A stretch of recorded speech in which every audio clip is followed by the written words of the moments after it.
This is fourth paragraph of your lesson number 1, the dying sun. Let's read this paragraph. The sun and the other stars we see in the sky are all extremely hot. सूरज और दूसरे सितारे जिन्हें हम आसमान पर देखते हैं वो सब के सब जो हैं extremely hot, very much hot, बहुत ज़्यादा गर्म हैं. Far too hot for life to exist on them. इस कदर गर्म है कि life can not exist on them, life can not be present on them, कि इन सितारों में और सूरज में ज़िंदगी का वजूद मुमकिन नहीं है. क्यों मुमकिन नहीं है? क्योंकि they are very much hot, बहुत ज़्यादा गर्म हैं. जबकि ज़िंदगी के लिए क्या चाहिए? Moderate temperature is needed for the life to exist in any planet और इन एनी स्टार. यानी अगर ज़िंदगी जो है वो किसी सितारे या सूरज या किसी दूसरे सियारे पर मुमकिन हो तो उसके लिए क्या चाहिए? Moderate temperature. सबसे अहम कंडीशन लाइफ की है मॉडरेट टेम्परेचर. तो ये सितारे और सूरज जो हैं they are very much hot, they are too hot for life to exist on them. इस कदर गर्म है कि इन पे ज़िंदगी का वजूद मुमकिन नहीं है. ये आपकी एक्सरसाइज में क्वेश्चन नंबर 5 है, वो इसी लाइन के बारे में है. अगर हम उसको पढ़ें तो वो जैसे यहाँ पे आप अगर देख सकते हैं क्या है, why is there no life on stars. इसी तरह क्वेश्चन नंबर 6 है, write a note on the beginning of the life on the earth. ये दोनों क्वेश्चन आपके इसी पैराग्राफ के मुतल्लिक हैं. तो अभी ये पहली 2 लाइनें जो हमने पढ़ी हैं वो एक्चुअली इसी के बारे में है कि पूछा गया है कि सितारों पे ज़िंदगी मुमकिन क्यों नहीं है. Because they are very much hot for the life to exist on them. ठीक है. उसके बाद है चीज़, so also no doubt were the pieces of the sun. अब चूँकि सूरज जो है it was too much hot, बिल्कुल इसी तरह no doubt were the pieces of the sun, के वो पीसेस जो तकरीबन 2000 बिलियन ईयर्स अगो जो हैं सूरज ने खला में फेंके थे. No doubt these pieces were also very much hot. So also no doubt were the pieces of sun. बिल्कुल इसी तरह बिलाशुबा सूरज के वो टुकड़े भी थे. When they were first thrown off, जब उन्हें इब्तदा में फेंका गया खला में. Gradually they became cooler, gradually slowly, और you may say with the passage of time, जैसे जैसे वक्त गुज़रता गया ये टुकड़े जो हैं दे बिकेम कूलर, ये ठंडे होते चले गए. अनटिल नाउ, और यहाँ तक कि आज जो हैं they have very little heat of their on left. बहुत ही कम हीट, हरारत उनकी अपनी बाकी बची है. Their warmth, their heat coming almost entirely from the radiation. Radiation here mean rays, और you may say heat. Entirely completely, और उनकी हरारत जो है मुकम्मल तौर पे कहाँ से आती है? फ्रॉम द रेडिएशन, उन शुआओं के ज़रिए आती है. Which the sun pours down on them, pours down, throws down, जो कि सूरज उन पर डालता है. यानी इन सियारों और ज़मीन और सूरज जितने भी सियारे हैं या जिनको हमने पीसेस ऑफ सन कहा है, ये सब के सब जो हैं इनकी हरारत कहाँ से आती है?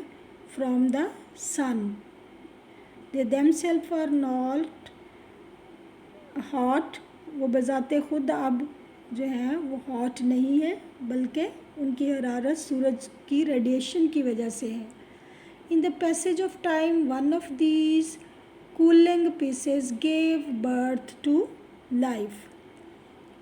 With the passage of time, जैसे जैसे वक्त गुज़रता गया, इन सैयारों में से, इन ठंडे होते हुए टुकड़ों में से एक ने ज़िंदगी को जन्म दिया, ज़िंदगी को वजूद में लाया. अब हमने दूसरा क्वेश्चन जो पढ़ा था, क्वेश्चन नंबर 6 जो है एक्सरसाइज में, वो क्या है, write note on the beginning of life. ठीक है, तो यहाँ से वो क्वेश्चन है, in the course of time one of these cooling pieces gave birth to life. We do not know how, when and why this happened. अब देखें, James कहता है कि हमें नहीं पता कि कैसे, कब और क्यों ये सब कुछ हुआ, यानी ज़िंदगी जो है कैसे, कब और क्यों वजूद में आई, वी डोंट नो। तो इसीलिए शुरू में जब हमने इसका मेन आइडिया पढ़ा था तो उसमें लिखा था स्पेकुलेटिव थ्योरी, यानी ये लेसन जो है इसमें जेम्स जीन ने अपनी क्यास पर मबनी जो है थ्योरी दी है, नज़रिया पेश किया है। क्यास इसलिए कि इसको अभी तक जो है फैक्ट्स जो हैं इसके बारे में, इसको प्रूव करने के लिए फैक्ट्स अभी जो हैं वो ढूंढे जाने हैं, या यूँ समझ लें अभी इस थ्योरी को प्रूव किया जाना बाकी है। तो इसी तरह जी, it started in the simple organisms. अब जब लाइफ शुरू हुई तो इट स्टार्टेड, ये शुरू हुई कैसे, इन the simple organisms. Organisms you may से सिंपल लिविंग बॉडीज़, यानी बहुत ही सादा जानदारों की शक्ल में ये जाहिर हुई। ठीक है, और सिंपल ऑर्गेनिज्म क्या है, यूनिसेलुलर ऑर्गेनिजम्स, यानी यकखलवी जानदार जिनको हम कहते हैं, उनकी शक्ल में ज़िंदगी शुरू हुई। whose living power consists chiefly in their being able to reproduce themselves before dying।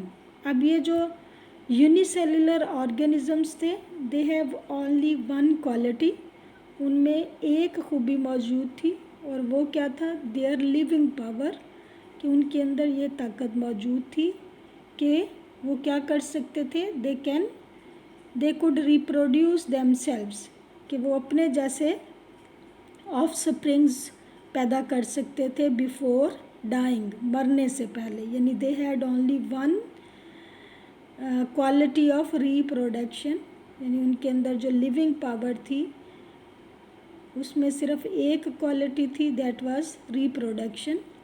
But from these humble beginnings, humble ordinary, लेकिन इस मामूली से आगाज़ से, यानी ज़िंदगी का ये जो मामूली सा आगाज़ था कि सिर्फ यूनिसेलुलर लिविंग बीइंग्स जो है वो वजूद में आए, और उनमें भी सिर्फ जो है they had only one quality of reproduction.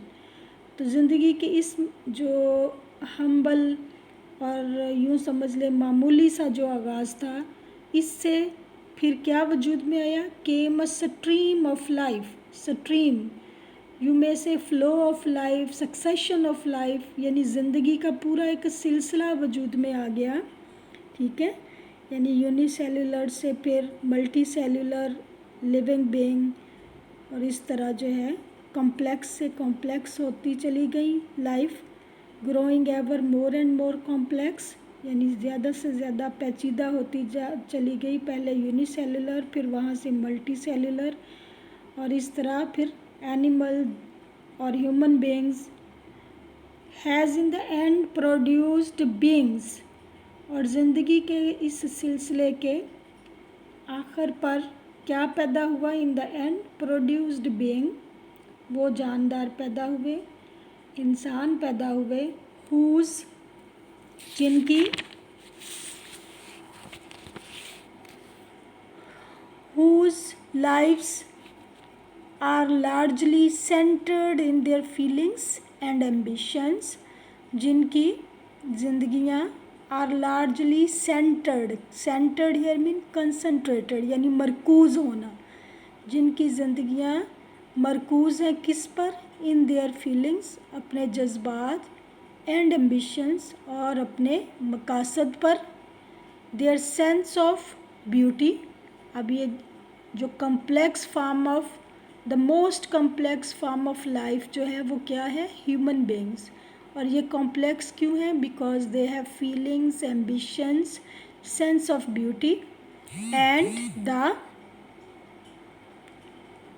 The religions इसके अलावा इनके पास यानी इंसानों के पास मज़ाहब भी है, इन विच लाई देयर हाईएस्ट होप्स, और इन मज़ाहब के बारे में इनकी बहुत बड़ी उम्मीदें हैं, एंड नोबलेस्ट डिज़ायर्स, और पाकीज़ा तरीन ख्वाहिशात हैं। तो यहाँ पे इस पैराग्राफ में पैराग्राफ नंबर 3 जो है, इस तरह इसमें हमने 3 क्वेश्चन कवर किए हैं। फर्स्ट क्वेश्चन क्या था कि why is life not possible on stars, कि ज़िंदगी जो है सितारों पे मुमकिन क्यों नहीं है। तो हम कह सकते हैं the sun and the other stars are very much hot, life can not exist on them due to high temperature. ये जो इनका बहुत ज़्यादा हॉट होना है उसकी वजह से लाइफ वहाँ मौजूद नहीं रह सकती। तो इसी तरह फिर दूसरा था right a note on the beginning of life on अर्थ, यानी ज़मीन पर ज़िंदगी वजूद में कैसे आई या कायनात में ज़िंदगी वजूद में कैसे आई। तो ये सेकंड क्वेश्चन है जो इस पैराग्राफ के बारे में है।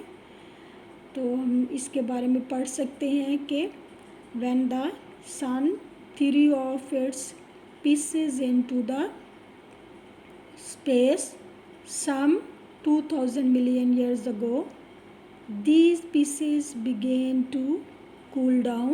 ये pieces जो हैं वो क्या होना शुरू हुए, कूल डाउन होना शुरू हुए। then